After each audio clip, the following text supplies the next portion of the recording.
वेदान् संस्मरन् नित्यं सर्वकार्यार्थसिद्धये अखण्डमण्डलाकार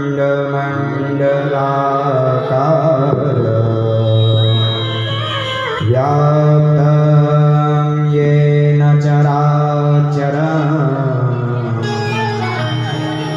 तत्परं दर्शितं येन तस्मै श्री गुरवे नमः। ज्ञानमूलं गुरोर्मूर्तिः पूजामूलं गुरुपदम् मन्त्रमूलं गुरुर्वाक्यम् मोक्षमूलं गुरुकृपा।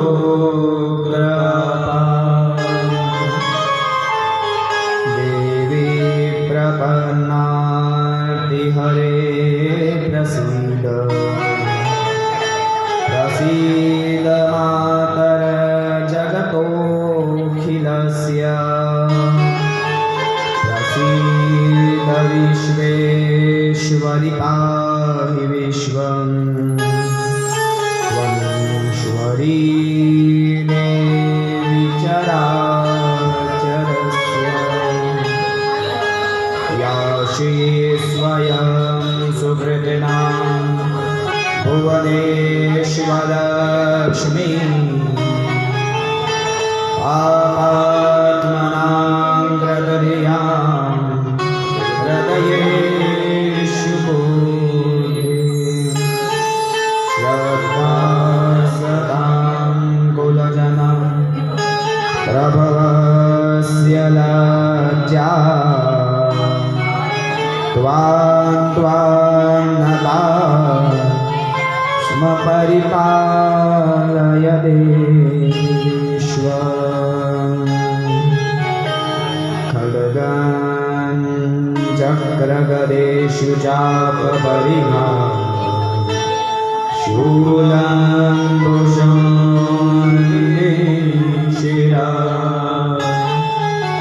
शङ्खं सन्ददति करैस्त्रिनयना सर्वाङ्गभूषावृता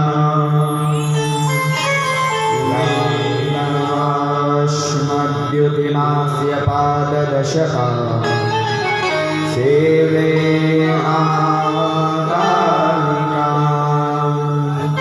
यामस्तौ स्वपिते हरौ कमलजो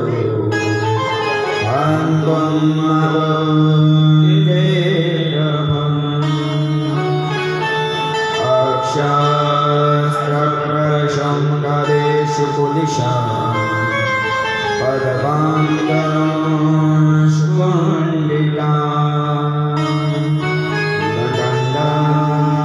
शक्तिमसेन्दरजलजा भयङ्कासुरा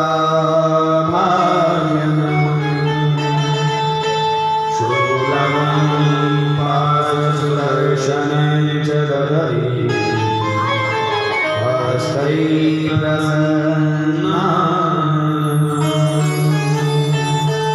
सेवे शेवविमर्दिनी लक्ष्मी सरोजास्मिता घण्टा शूलहलानि चक्रमुसुरे चक्ररन्ध्रनुसायकम्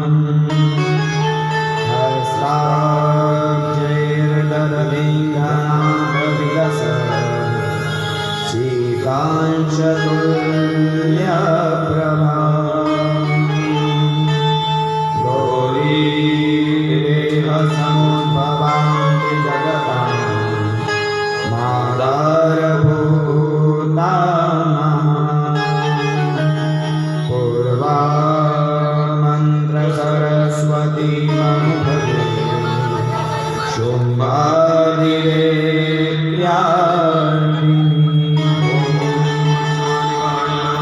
अतुलित बलधामं हेमशैलाबलेहं धनुजबलनिशानं ज्ञानिनामग्रहणीयं सकलगुणनिधानं वानराणामधीशं रघुपति प्रियभक्तं वाक्जातं सौवर्णासन संस्थितां त्रिनेत्रां शुभोल्लासिनी हेमाभङ्गशशाङ्गचक्रमुकुटां शं चम्पकास्त्रियोर्मितां हस्तैर्मुद्गरपांशुबन्धरसनां सा बिभ्रतीं भूषणे व्याप्ताङ्गीं भगदामुखीं त्रिजगतां स्तम्भिनीं चिन्तये। बोले जगदम्बिका माता की जय, पावागढ़वाली माता की जय, कालका महारानी की जय, बगलामुखी मैया की जय। जय माता दी। सभी को याद ही होगा कल कथा कहाँ पर विश्राम हुई थी कल की, भूल गए कि याद है कहाँ पर विश्राम हुई थी कथा? कल हमने रेवती नक्षत्र अपने आकाश मंडल में वापस व्याप्त हो चुका है। वहाँ तक की कथाओं को हमने श्रवण करा था कि भगवती की ऐसी कृपा है, जो इनका कीर्तन करता है, मनन करता है, उनको वह आकाश मंडल से अगर नीचे भी गिर जाए रेवती नक्षत्र की तरह, तो वह पुनः भगवती के प्रताप से पुनः स्थापित हो जाता है। यहाँ तक की कथा कल हम लोगों ने श्रवण करी थी। आज हम हमारे शरीर के सातों चक्रों को ध्यान करते हुए हम जिस स्थान पर बैठे हुए उस स्थान को तीर्थमय बनाकर, क्या आज हम उसी नैमिषारण्य के तीर्थ में जहाँ पर वेदव्यास जी महाराज ने जन्मेजय जी को कथा सुनाई थी, हम वहाँ पर पहुँच सकते हैं। ऐसा ध्यान करना है। हमारे शरीर में 7 प्रकार के चक्र होते हैं, सभी अलग अलग स्थान पर वास करते हैं। मूलाधार में जहाँ से हम मलों का त्याग करते हैं, वहाँ पर मूलाधार चक्र होता है। वह चक्र किस प्रकार का है, सभी ध्यान द्वारा जहाँ जहाँ पर मैं बोलूँ आप आंखें बंद कर भगवती के ऐं ह्रीं क्लीं चामुंडाय विच्चे मंत्र को स्मरण करते हुए वहाँ तक पहुँचना है।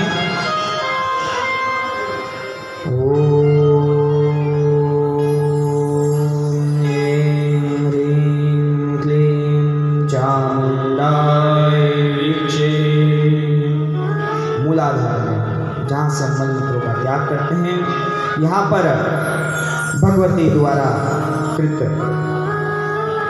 जिस प्रकार का कमल का पुष्प होता है, उसी प्रकार का 4 दलों वाला, 4 पत्तियों वाला कमल का दल है।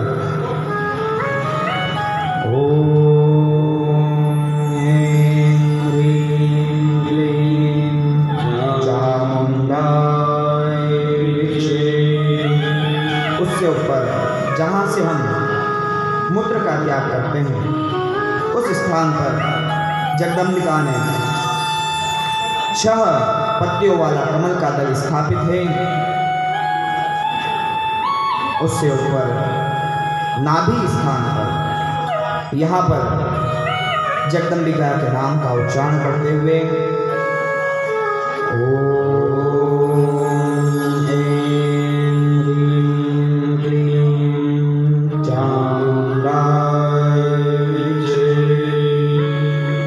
यह जो दल है नाभि पर, यह 10 पत्तियों वाला है, 10 दल है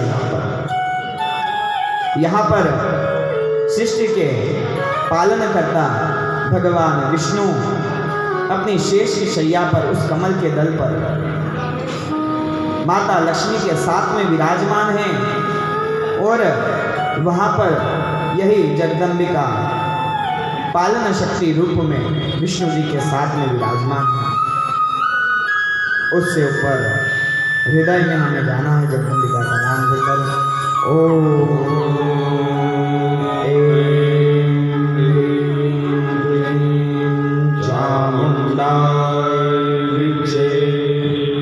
हृदय के स्थान पर यहाँ पर 12 दलों वाला कमल का पुष्प है जिस पर ब्रह्मा जी माता गायत्री सावित्री के साथ में विराजमान है।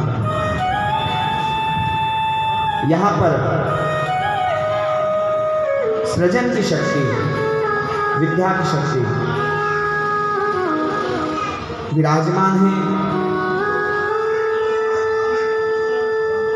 उनका मंगलमय दर्शन करते हुए हमारे ग्रीवा पर 16 दल वाले उस कमल के पुष्प के स्थान पर हमें पहुंचना है।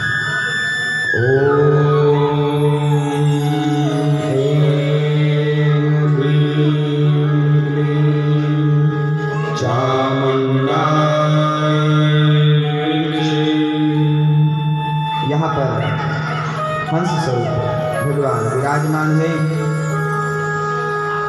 यही 16 स्वर 16 दलों पर विराजमान होते हैं। इन्हीं के द्वारा हम शब्दों का ज्ञान प्राप्त करते हैं। इससे ऊपर त्रिकुटी के मध्य में जगदम्बिका का नाम लेते हुए 2 दल वाले कमल का ध्यान करना है।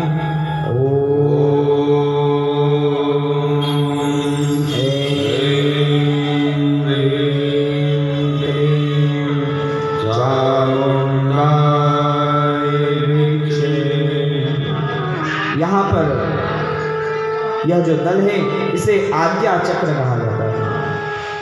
तीसरा नेत्र हमारा यह होता है। आज्ञा, जो भगवती हमें आज्ञा प्रदान करती है वह यही त्रिकुटी चक्र में हमें प्रदान करती है। यहाँ पर भगवान शिव व पार्वती विराजमान है क्योंकि भगवान शंकर मूल रूप गुरु रूप है। यहाँ से ऊपर जहाँ पर शिखा बंधन किया जाता है भ्रकुटी के मध्य में सहस्रार चक्र पर पहुँचना है जगदम्बिका का नाम लेकर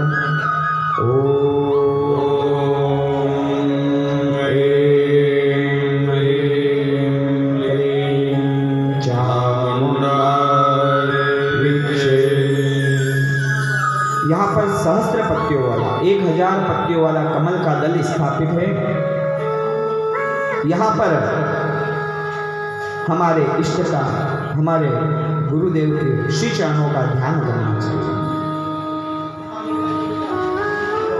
यहाँ से बहने वाली अलकनंदिनी गंगा जो कि हमारे सारे पापों को नष्ट करती है। यहीं पर परम्बिका जगदम्बिका विराजमान है। इस सहस्रार में उनका ध्यान देकर देखिएगा कि वह जो सहस्र दल वाला जो कमल का पुष्प है यहाँ पर राजराजेश्वरी माँ त्रिपुरा सुंदरी विराजमान है। सुंदर सा आसन उनका लगा हुआ है। ब्रह्मा विष्णु महेश कालपुरुष और परब्रह्म के आसन पर विराजमान माँ जगदम्बिका लाल वस्त्रों को पहन रखें। नवरत्न की नुपुर उनके पांवों में, हजारों करोड़ों सूर्य चंद्र को तिरस्कृत करने वाला उनका मुख, अमूल्य रत्नों से परिपूर्ण उनका मुकुट, गन्ने का धनुष, मिश्री का अंकुश, पंचबाण, कमल के नाल का पाश उनके हाथ में है। सुखदेव जी महाराज वहाँ पर विराजमान हैं तोते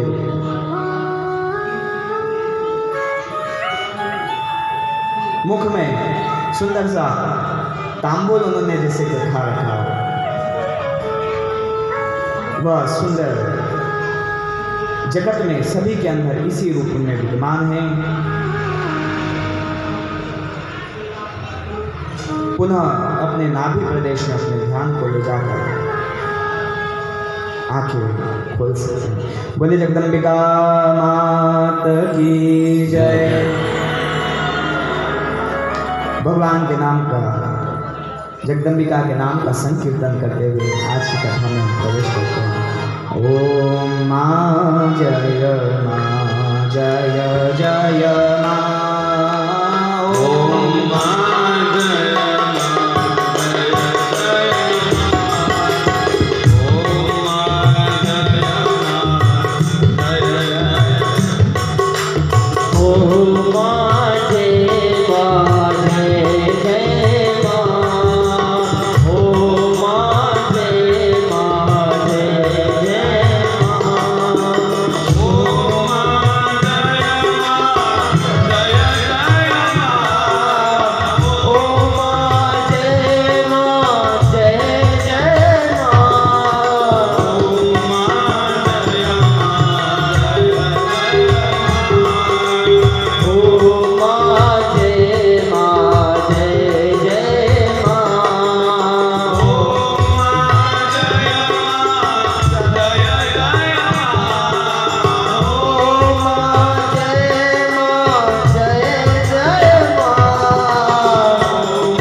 जगदम्बिका केसर मंगलमय ध्यान को जरा किस किस को दिखे नहीं दिखे हो तो कल अपन फिर प्रयास करेंगे। अभी 5 दिन हो रहे हैं अपने पास।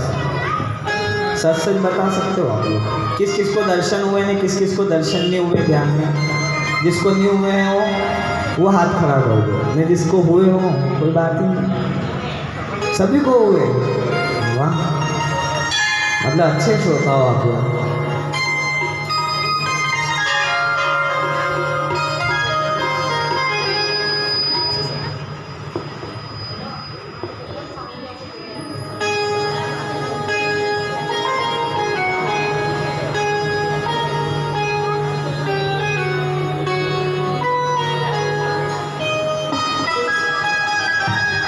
ऐसे ही श्रोता, ये जो ध्यान जीवन में ना आज जैसे लगा है ना, ऐसा सरल सा है, सबको समझ में आए क्या होगा? तो वाला स्पीकर आवाज कर रहा है, वो सही से पेश कर रहा है बस। तो ऐसा ध्यान जो धर लेते हैं ना अपन जीवन में, तो मार्ग हमारे सही चलते हैं, गलत मार्ग पर हम नहीं जाते हैं। जब कोई किसी बात पे ध्यान नहीं देता तो अपन क्या कहते हैं? जो ध्यान नहीं रखी हो, ध्यान नहीं धरी हो। अगर ध्यान हम जीवन में प्रतिदिन धरने लग जाएं, रखने लग जाएं, तो क्या हमारे साथ कुछ गलत होगा? नहीं होगा। ध्यान नहीं रहता है तो एक्सीडेंट हो जाते हैं। गाड़ी चलाते हुए ध्यान नहीं रखे कोई जीवन में तो क्या होता है? एक्सीडेंट। आंखें हटी के दुर्घटना घटी। तो हम भी इसी मुक्ति के मार्ग पर चल रहे हैं ने। अगर ध्यान नहीं रखेंगे, ध्यान नहीं धरेंगे तो दुर्घटनाएं तो जीवन में होनी ही है। उन दुर्घटनाओं से अगर बचना है तो प्रतिदिन 6 मिनट का समय लगता है। एक घड़ी आधी पुनी आध। ये पुनी आध जो घड़ी है ना, 6 मिनट, बस इतना सा ध्यान, कुछ नहीं करना है। अगर इतना सब कुछ नहीं कर सकते हो तो भी आंखें बंद कर कर अपने मन को शांत कर कर अगर हम बैठ जाए भगवान के आगे, तो सारी समस्याएं सुलझ जाती है। कैसे? आज के ज़माने में देखो, मोबाइल हैंग हो जाए तो क्या करना पड़ता है? रिबूट है। बस ये ध्यान क्या है? सारी चीज़ों पर से अपना ध्यान हटाकर केवल अपने आप पर ध्यान लगाना।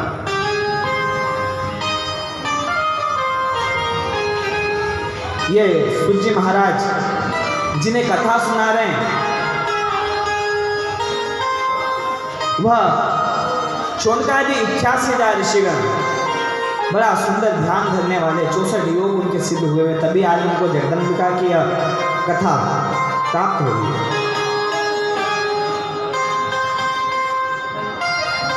शौनकादि 88,000 ऋषिगण को सूत जी महाराज जब सुनाने बैठे, पहले मंगलाचरण उन्होंने करा कि सर्व चैतन्या तामाद्यां विद्यां च धीमहि बुद्धियान प्रचोदयात्। कि जो चैतन्य रूपा सभी के हृदय में विराजमान आत्मशक्ति है, ऐशाम आत्मशक्ति है, उनके शरणागति को धारण कर कर मैं आप लोगों को बतलाता हूँ। शौनकादि 88,000 ऋषिगण कहते हैं कि महाराज, आज तक हमने जीवन में अनेक कथाओं को सुनते आ रहे। सुता सुत महाभाग धन्योसी पुरुषाशवः यदा कृत्वास्तु सम्यक पुराणाम सहिताशुभ। हमें ऐसी पुराण सुना, 17 पुराणे हम सुन चुके अलग अलग। उनके अंदर हम भगवान के नाना प्रकारों के चरित्रों को सुनते हैं और आप तो बड़े महाभाग हो। हे सूत जी, आपने जिन्होंने वेद व्यास जी के आप शिष्य हो, आपने सभी प्रकार की जानकारी आपके पास में है, सभी पुराणों को आपने वाचन किया है, आप सत्य सत्य बताओ। हमें उस अमृत को पीते पीते हम थक चुके हैं। आप विचार कीजिए, आपको प्यास लगे बहुत जोर से, न अपने जो टंकियों का पानी आता है मिनरल वाटर, ये पीते हैं तो प्यास बुझती है क्या? नहीं बुझती है। पानी पीते पीते थक जाते हैं, प्यास नहीं बुझ रही है, तो क्या हो जाते हैं? परेशान हो जाते हैं, प्यास नहीं बुझ रही है। पर चाहते क्या है? पानी पी रहे हैं, कथामृत का पान ऋषिगण करे जा रहे, अमृत का पान करे जा रहे, पर उनकी तृप्ति नहीं हुई कि महाराज ऐसी कथा सुनना चाहते हैं कि तृप्ति हो जाए, हमें सुनना नहीं पड़े इसके बाद में कुछ, हमारे संशय सभी दूर हो जाए, ऐसी कथा सुनना। ये जो सोनकादि इच्छा से ऋषिगण बड़े सुंदर से श्रोता हैं, आप लोगों की तरह, जैसे आप लोगों को सबने ध्यान लगाया, सबको दर्शन हो गए माता जी के सहस्रांग में, ऐसे कि श्रोता ऐसा चाहिए जाको सूप स्वभाव, सार सार तो गही रहे और थोता दे उड़ाए। श्रोता के लक्षण यही होने चाहिए। सुपड़ा होता है, सभी माताओं ने करा होगा, माताओं की संख्या भी अधिक है, तो सुपड़े की क्या विशेषता रहती है? जब वो सुपड़ा करते हैं, गेहूं बाहर गिरते हैं, छिलके बाहर गिरते हैं, छिलके बाहर गिरते हैं। तो श्रोता को भी यही चाहिए कि जो कथा का सार रूप है, कथा का मूल भाग है, वह जीवन में याद रखे और उसका मनन करता रहे। सार तो गही रहे और थोता दे उड़ाए। थोता यानी आपका ध्यान कथा में कौन आ रहा है, कौन जा रहा है, किसने क्या करा, कौन पास में बैठा है, उसके साथ में नहीं रहना चाहिए। कथा में क्या चल रहा है, कथा में किस गुरुजी ने क्या बोला, हमारे जीवन में कौन सा कार्य करने से हमारा जीवन सुधर सकता है। अगर हमने 7 दिन कथा सुने फिर भी हमारे जीवन में कुछ बदलाव नहीं आए, कुछ नियमों को हम नहीं धारण करें, क्योंकि जब नियमों को धारण करते हैं तभी तो आसन आता है। अष्टांग योग कब सिद्ध होगा, भगवती को कैसे प्राप्त करें? तो इस बात का सार जो धारण करे वह श्रोता। तो यह जो श्रोता जब अच्छे हुए तो उन्होंने ऐसा प्रश्न कर दिया, तब सूत जी महाराज को शौनकादि 88,000 ऋषिगणों के अंदर जो कुशल हैं, शौनक ऋषि, वह सूत जी महाराज से प्रश्न करते हैं कि हे तापत्रय विनाशाय, जो हमारे 3 प्रकार के कौन कौन से हमारे जीवन में दोष होते हैं? दैहिक, हमें कभी कभी शरीर में रोग उत्पन्न हो जाता है। रोग क्यों उत्पन्न होता है? जब हमारा पाप बढ़ता है, रोग उत्पन्न होता है। रोग उत्पन्न होता है, हम परेशान हो जाते हैं, फिर कुछ देवीय कष्ट आ जाता है जीवन में, कुछ बहुत सारी माने कर लेते हैं कि भैया हमारा फलाना काम वही जाएगा तो यो चढ़ावाना ने काम वही गयो तो भगवान आप कौन, बाद में देखा नहीं, तो फिर देविक दोष आ जाता है, देविक। और फिर जब ये दोनों दोष भी मिल जाते हैं तो हमारे भौतिक जो काम करने जाए सभी असफल। यह तीनों दोष आ जाते हैं और हम इन कुचक्र में फंस जाते हैं, मार्ग से भटक जाते हैं और बार-बार इन कथाओं को सुनते हैं। क्या होता है, जब ये हमारे को तीनों दोष हो जाते हैं, तीनों दोष के निवारण के लिए हम कथाओं को सुनते हैं, पुण्य के कार्यों को करते हैं, फिर होता है क्या, फिर हमारे पाप बढ़ जाते हैं, पुण्य करना छोड़ देते हैं। दुख में सुमिरन सब करे, सुख में करे ना कोई। जो सुख में सुमिरन करे तो दुख काहे को हो, भूल जाते हैं तो भैया कोई भजन, कोई से भगवान, कौन से माता जी, सब अपन माता जी, अपन ही सब कुछ। अहंकार में बकरे की तरह करने लग जाते हैं, फिर क्या होता है, अंत में जाके शीश कट जाता है। मैना ने मैना कहा, मैना ने मैना कहा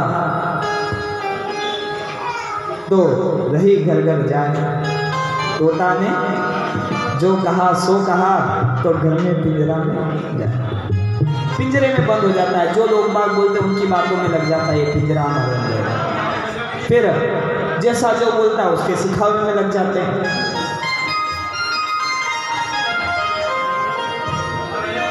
कि हे सूत जी महाराज, हम इन कथाओं को श्रवण कर लेते हैं, पुण्य बढ़ता है, फिर क्या होता है, स्वर्ग लोक चले जाते हैं। अधिक पुण्य कर लिया, स्वर्ग लोक चले गए।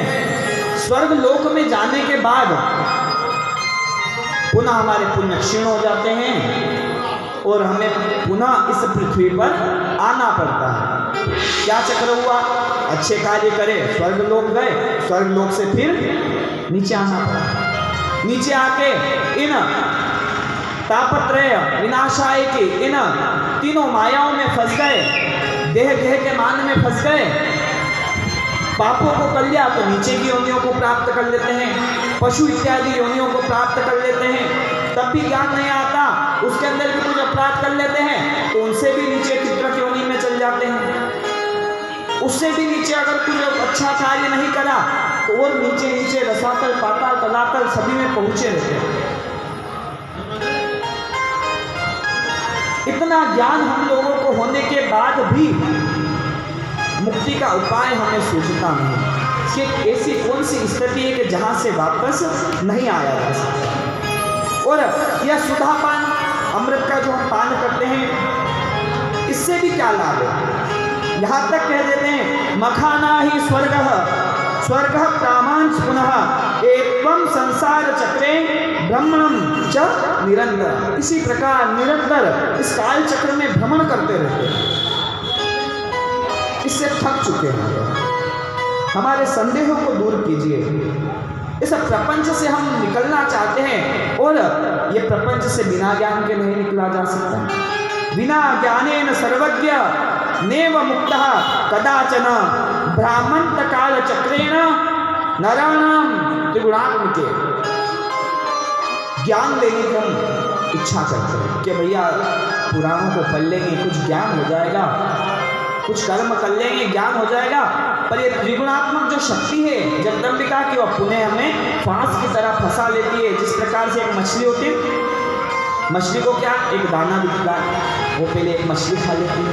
वो एक मछली जब उस दाने में रखी रहती है तो उस मछली को देखकर बड़ी मछली आती है और उसको वो खा लेती है, वह भी उसके अंदर फंसी रहती है। इसी प्रकार से इस लोभ के पाश में फंसकर, मोह के पाश में फंसकर, अहंकार में आकर, मद में आकर हम हमारे सारे पुण्यों को मिट्टी में मिला देते हैं, सभी नर्थ कर देते हैं। हे महाराज, हम आप अब अतः सर्व रसोपेतम पुण्यम भागवतम वदः पावनम मुक्ति गुह्यम च विमुक्षाणाम सदाश्रय। ऐसी कथा सुनाइए जो कि मुक्ति तो दे, उसके साथ में हम विमुक्षों को प्रिय भी हो। उस सर्वशक्ति ज्ञाता जिससे यह सारा चक्र चलता आ रहा है, ये चक्र चलाने वाला कौन है, ये सारे निर्णय कौन लेता है, उसके बारे में सुना। आप बताइए, उस देवी भागवत को हमें सुनाइए। आज जैसे ही यह शब्द शौनक ऋषि के मुख से निकले तो लोमहर्षण जी, सूत जी महाराज का एक नाम है लोमहर्षण। उनके जो लोम है ना, वह हर्षता के साथ में खिल उठते हैं। उनके सारे रोम रोम प्रफुल्लित हो गए। जब कोई अच्छी बात कह देता तो हमारे को भी आनंद आ जाता है ना। ऐसी स्थिति आज सूत जी महाराज की हुई। सूत जी महाराज जब उनके रोम रोम खड़े हो गए, उन्होंने कहा कि आज मैं धन्य हुआ। आज से पहले तो आप लोग धन्य होते थे जिनको मैं कथा सुनाता था, आप कथाओं को सुनते थे, पुण्यों को प्राप्त करते थे। पर आज जो प्रश्न आपने मुझसे किया है उससे मैं धन्य हो गया हूँ। धन्याहम धन्य भोग्यम पवितोहम महात्मभिः यत्पृष्टं सुमहत्पुण्यं पुराणां वेदमश्रुतम्। आपने वेदों में मश्रित, वेदों के रसों से सींचा हुआ यह भागवत महापुराण, जिसके अंदर देवी की अनेक लीलाओं का वर्णन है, उसके संबंध में आपने मुझसे प्रश्न करा। यह जो महामाया है वह बड़ी दुष्कर है, सभी को अपने मोह पाश में फांस लेती है और हम इसके अंदर बारंबार घूमते रहते हैं। और इससे बाहर नहीं निकल सकते। चारों ओर अंधियारा ही अंधियारा दिखलाई देता है, क्योंकि हम गुरु रूपी ज्ञान को धारण नहीं करते। जब मैं था तब हरि नहीं, जब हरि है तो मैं नाही। सब अंधियारा मिट गया जब दीपक देखियो माहे। बाहर सब कुछ ढूंढते रहते हैं, क्योंकि ये जो माया है ना, इसने स्वयं ने आत्मा के अंदर निवास करा और इस सृष्टि के बाहर अनेक प्रकार के प्रपंच बना दिए। क्या क्या प्रपंच बना दिए? पहले उत्पन्न हो जाओ तो माता पिता, उसके बाद में तीर्थादि, संसार, इन सब में करते करते यह जीवन निकल जाता है और हम हमारे शरीर के अंदर जो व्याप्त परमात्मा है उसे देखना भूल जाते हैं। अगर हम हमारे शरीर के अंदर उस परमात्मा को ध्यान धर लें, उसको जान लें, तो जीवन में, इस सृष्टि में कुछ भी जानना शेष नहीं रह जाता। किस किस ने ढूंढा अपने अंदर पूजा करी कभी कि हाँ, मेरे अंदर जो ईश्वर विराजमान है उनको मैं आज प्रणाम करता हूँ, विचार करा। पर वो तो आपको चैतन्य शक्ति, आपको प्रतिदिन आंखें खोलते हो, उठते हो और जैसे ही कुछ चेतना आती है वैसे ही वो कार्य करती है, शक्ति जागृत हो जाती है। जब सोते हैं तो क्या होते हैं? मृत्यु को प्राप्त हो जाते हैं, क्षणिक मृत्यु होती है।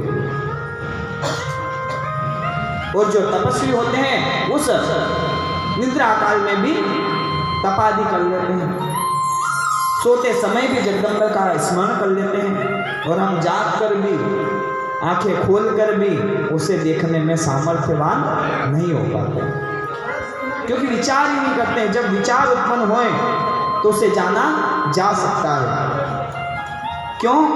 क्योंकि वह तो सभी स्थानों पर वास करती है। ऐशाम आत्मशक्ति ही ऐशा विश्व मोहिनी, सभी जगह पर वो, और वह अति सौम्य है और अति रौद्री है। एक बालिका के रूप के अंदर भी वो वास करती है, और महाकाली के अंदर अति रौद्र रूप लेकर सभी के सामने प्रकट भी होती है।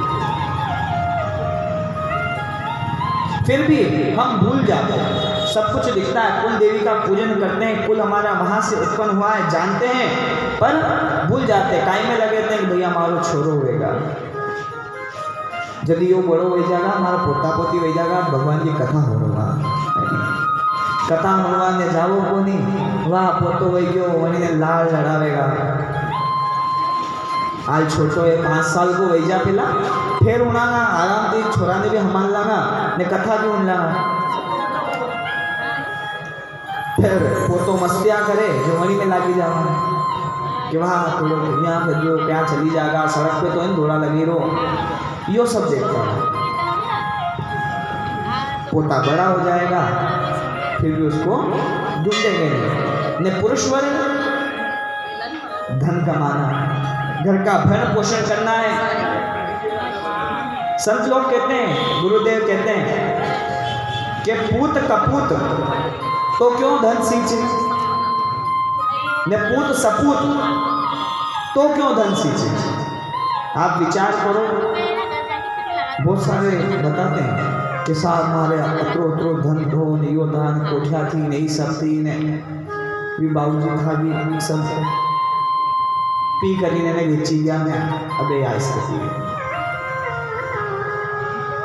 अगर सपूत होता उनका पुत्र तो देखते हैं जमाने में 1-1 बीघा जमीन होती है, किसी के पास में 2-2 बीघा जमीन होती है, कुछ नहीं होता है तो भी सब कुछ कर लेते हैं। क्यों? क्योंकि उन्होंने सत्य के मार्ग पर चले, अच्छे मार्ग पर चले, सपूत रहे, तो धन सींचने की आवश्यकता नहीं लगी। अगर आप विचार करो कि आपने जीवन में हजारों लाखों करोड़ रुपए कमा लिए, आपके संतान हुई, अच्छे संस्कार नहीं सीख पाई, तो क्या वो धन ऐसा का ऐसा बरकत को प्राप्त होगा, आगे बढ़ेगा? नहीं बढ़ेगा। तो फिर वो हजारों लाखों करोड़ कमा के न रख लो, रुपए भी नहीं, करोड़ बोल रहा हूँ, अगर इतने भी कमा के न रख लो तो क्या फायदा हो जाएगा? तो अगर सपूत हो गया, एक रुपया भी नहीं छोड़ के जाओगे तो हजारों लाखों करोड़ रुपए तो कर ही देगा। नहीं, भगवान के धाम यहाँ पे कहीं हव कम नहीं करेगा, कथा इत्यादि कर ही देगा, पूजन कम कर देगा, पिता ने कथा को नहीं देगा।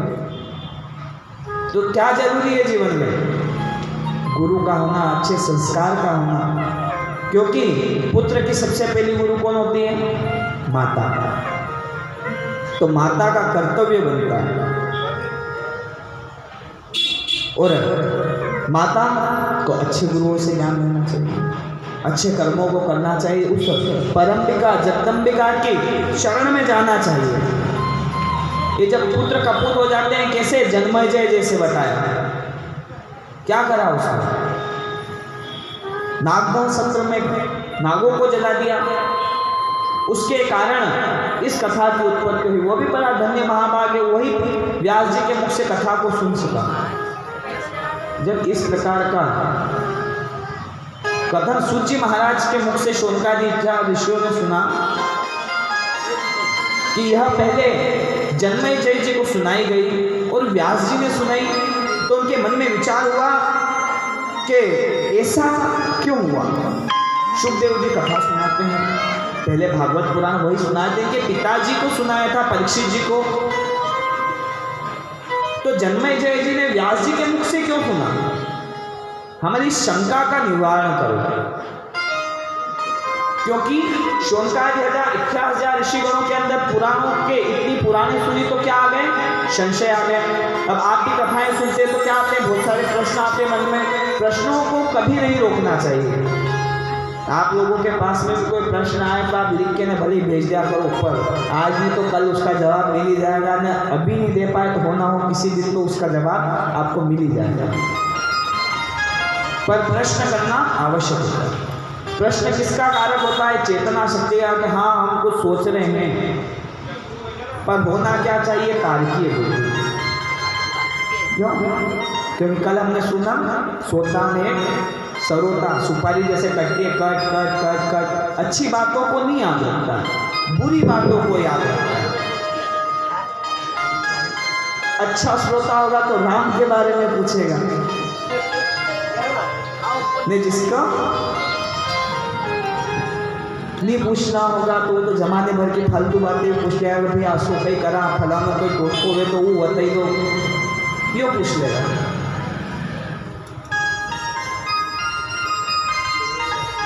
तो कि हे शौनकादि 1000 ऋषिगणों, यह उस समय की बात है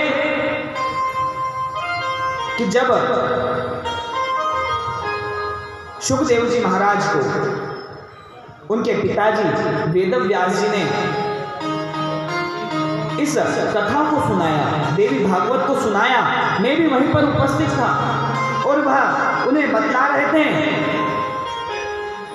किस प्रकार की जगदम्बा की परम पावन कथा है। इसे सुनने पर भी शुकदेव जी महाराज के भी मन में जिस प्रकार से आप लोगों के मन में जो प्रश्न है ना, ऐसे प्रश्न उनके मन में भी उपस्थित थे। उनको शांति नहीं मिल रही थी। जब उनको पता पड़ा, कल आपने सुना सर्वम खल विदमेवाहम नान्यद्यस्ति सनातनम, कि मैं ही सर्व जगत में व्याप्त हूँ, सनातन हूँ और मेरे अलावा और कुछ नहीं। शक्ति कीड़ा जगत सर्वम, ये हाथ हिलता है तो शक्ति की पीड़ा के कारण हिलता है। वह हमारे शरीर में शक्ति रहती है तो हिलता है, नहीं दे तो लखनऊ वैजान भागवा मातो जानो पर फिर जड़ को छीटो दो, फिर भी बात शक्ति आगे नहीं। किसी डॉक्टर की इतनी ताकत है कि अगर आपके शरीर से आत्मा निकल जाए और वो आप उसको लाखों करोड़ों रुपए दे दो कि भैया 10 मिनट बातें माफ कर ही दे, तो जिंदा कर देना। अगर वो विचार भी करो कि आगे भविष्य में ऐसी टेक्नोलॉजी निकल भी जाए तो भी क्या वो आत्मा रूप में यह सजीव ऐसे शरीर को पुनः बना सकती है? काय का बनाएंगी? लोहे का बनाएंगे। न जाने किस जीव के अंदर उस जीव को मिलाकर बनाएंगे। कैसे अपने जर्सी भैंस, गाय,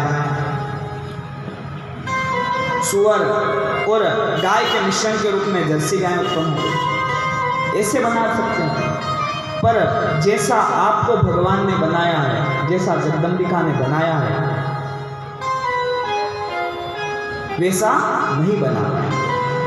न उसके बाद भी अपना अंगूठा की लकीरा न दूसरा की लकीरा भी नहीं मिले। फिंगर प्रिंट पे डाले पड़ते मिलते हैं किसी के अंगूठे की रेखा मिलती है, अंगूठे लगवाते हैं तो नहीं मिलती। सबके चेहरे अलग अलग, चेहरे भी चलो दुनिया में 5 जनों के 7 जने के एक जैसे होते होंगे, बनाने वाली कौन? वही न, उसको भी ढूंढने में बड़ी परेशानी हो जाती है। विचार करो कि एक पेड़ बनाया, उस पेड़ के अंदर छोटी छोटी सी पत्तियाँ, उनके इमली की पत्ती ले लो तो वो जो छोटी सी पत्ती होती है उसके ऊपर भी लकीरें बनाई, डिजाइनिंग बने, तो ऐसा चित्रकार कौन होगा? ना वो बनाने वाला भी कितना सुंदर होगा जब तो बना पाया। नो, एक पेड़ को घर में सींचो तो वो इतना बड़ा नहीं हो, बाहर जाके बोलो कहीं पे न पानी मिल जाए उसको तो घर के पेड़ से बड़ा हो जाए, कौन संभालने वाला उसको? जगदम्बिका माताएं सकती। तो कि जब इस प्रकार से उनको सुखदेव जी को भी पता पड़ा कि विष्णु से ऊपर भी परम्बिका जगदम्बिका विराजमान है, उनको शांति नहीं मिल रही थी कि ऐसा किस प्रकार से माया किस प्रकार से रची। बारंबार व्यास जी ने विचार करा कि मैं इसका पिता हूं ना सुखदेव का, तो मेरी बात पर इसको विश्वास नहीं हो रहा होगा। अगर घर का पप्पा जी के कि बेटा यो काम हुए तो बेटो मान ले, नहीं माने। जमाना का 10 जना नहीं कही दे जब तक कि हाँ यह बात सही। तो यही बात सुखदेव जी को भी मन में विश्वास है कि हाँ ऐसा हो सकता है, पर है नहीं ऐसा विश्वास है, मानने को तैयार है। शांति नहीं मिल रही उनको। अब शांति नहीं मिलने का कारण क्या? कुछ ना कुछ तो मन में उथल पुथल चली रही है। व्यास जी ने अपने पुत्र से जाकर कहा कि सुखदेव, तुम राजा जनक के पास में जाओ, वह तुम्हें यह निर्मल ज्ञान प्रदान करेंगे। तुम उनसे जाकर प्रश्न कर लो, वह तुम्हें इस माया के विषय में, और व्यास जी की परम इच्छा है कि सुखदेव जी महाराज विवाह कर ले। 16 वर्ष की उनकी अवस्था हो, विवाह कर ले।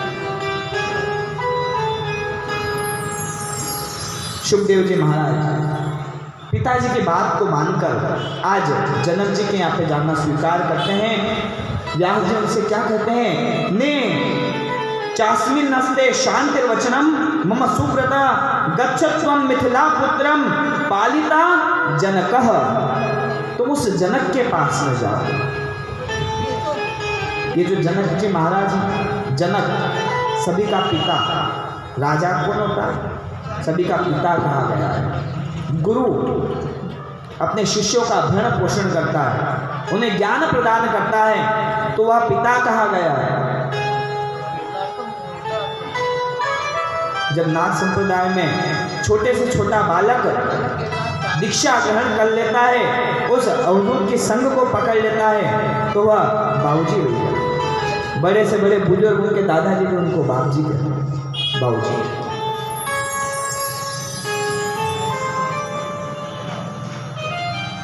हमारे यहाँ पर सनातन धर्म में आयु को किसी प्रकार की वैल्यू नहीं दी है, तो क्या?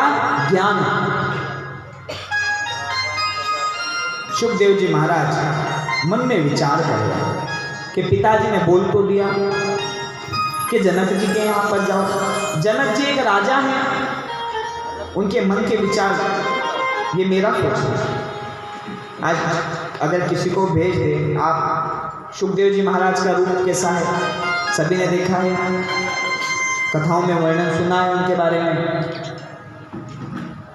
अष्टवयम 8 वर्ष 2 बार बोलकर उनका वर्णन आता है भगवत जी।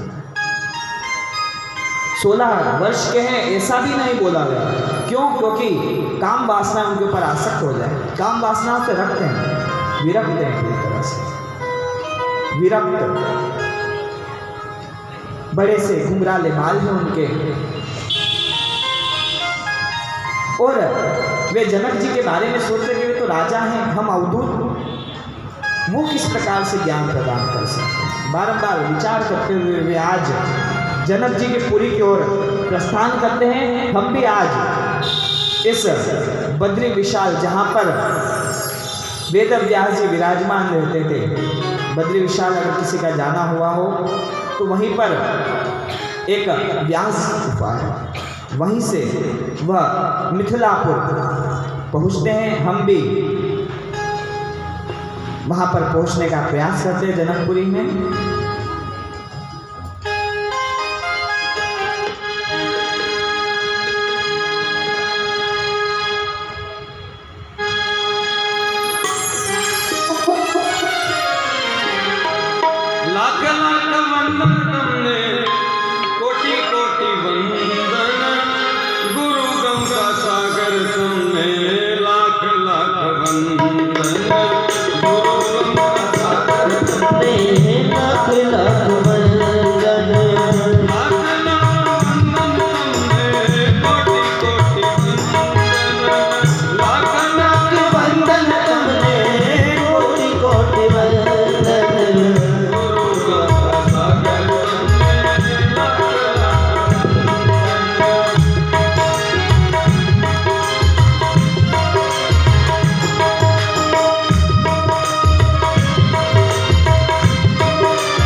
कालका महारानी की जय। सुखदेव जी महाराज तीर्थों का दर्शन करते हुए 2 वर्ष और 1 वर्ष में हिमालय को पार कर मिथिलापुर 3 वर्ष की यात्रा करते हुए पहुंचते हैं। उस पुरी में जब पहुंचते हैं तब उन्हें द्वार पर ही खड़ा कर दिया जाता है। द्वारपाल उनसे पूछता है कि हे मुने, आप क्यों आए हैं? कि मुझे जनक जी से मिलना है। अंदर जनक जी को सूचना भिजवाई जाती है कि व्यास जी के पुत्र सुखदेव जी आपसे मिलने के लिए आए हैं। और जनक जी कहते कि उन्हें अभी बाहर खड़े हैं।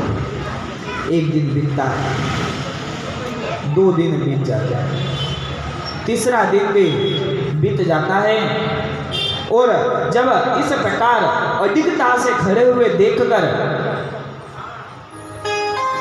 जनक जी विचार करते हैं कि चेला पक्का छोटा मोटा होता तो अभी तक चला गया होता। ये चाहता है इनसे मिलना आवश्यक है। जनक जी महाराज अपने मंत्रियों को साथ लेकर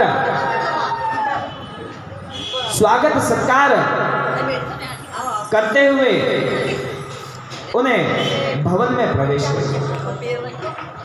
भवन में उन्हें लेकर गए। आज पुरी के अंदर जब पहले कक्ष में, जब पहले मंडल में वह आए हैं, जनक जी विचार कर रहे हैं कि महाराज क्यों आए हैं, क्या विशेष बात है। और सुखदेव जी विचार कर रहे हैं कि यह जनक जी किस प्रकार से विदेह लेकर, उनका सीता माता का एक नाम था वेदेही, और विदेह नाम का क्यों था कि वे देह पर न ध्यान देते हुए ज्ञान पर ध्यान देते। विदेह, तो वो विदेह किस प्रकार से लेते हैं, अपनी प्रजा के अंदर अच्छे बुरे को किस प्रकार से देखते होंगे, लोभियों इत्यादियों को किस प्रकार से देखते होंगे। वे जाकर देखते हैं कि पुरी के अंदर बाजार में कुछ लोग उन्हें दिखलाई देते हैं। उन्हें देखते देखते वे दूसरे द्वार पर पहुंच जाते हैं। द्वारपाल से उनकी बारंबार चर्चा होती है। दूसरे कक्ष में वे जाते हैं। इस लोभ मोह इत्यादि के प्रपंचों की सारी सृष्टि को देखकर जब अंदर जाते हैं तो वहां पर नाना प्रकार की नृत्यांगनाएं सुखदेव जी महाराज का स्वागत सत्कार करते हैं। स्वागत सत्कार इत्यादि अनेक प्रकार के वाद्यों को कर कर अपनी नृत्य की अनेक कलाओं को दिखलाती हैं। वे चाहती हैं कि सुखदेव जी उनके ऊपर रिझा जाए उनके ऊपर। संध्या का समय होता है। इधर वे देवांगनाएं सुंदर शैया को बिछाती हैं और इधर सुखदेव जी महाराज अपने कुशा के आसन को बिछाते हैं, उसके ऊपर बैठ जाते हैं। संध्या इत्यादि तब करते हैं।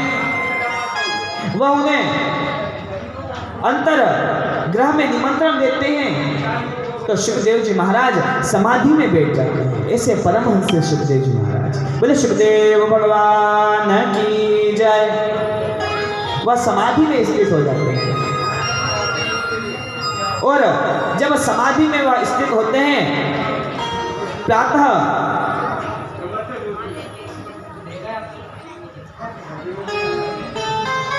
ब्रह्म वेला का समय उद्यत होता है। उठकर संध्या वंदन इत्यादि कर्म करते हैं। जनक जी महाराज यह सारा क्रियाकलाप उन तक पहुंचता है। जनक जी की सभा में सुखदेव जी पहुंच जाते हैं। सभा में जाकर शुभदेव जी और जनक जी का सुंदर सा संवाद होता है कि महाराज, मुझे पिताजी ने आपके पास में भेजा है, वे चाहते हैं कि मैं विवाह कर लूं, और आप बताइए, मैं ब्रह्मचर्य को धारण करने वाला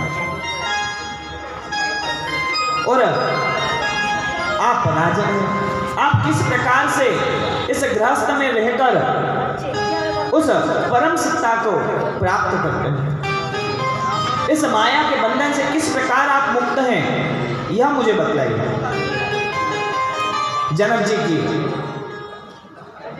इस बात को सुनकर जनक जी कहना प्रारंभ करते हैं कि मुने, आप ब्रह्मचर्य व्रत को धारण करते हैं और आपको उसे धारण करने में भी कठिनाई होती है, पर मैं गृहस्थ को धारण करता हूँ और सब कुछ जगदम्बिका के अर्पण कर देता हूँ।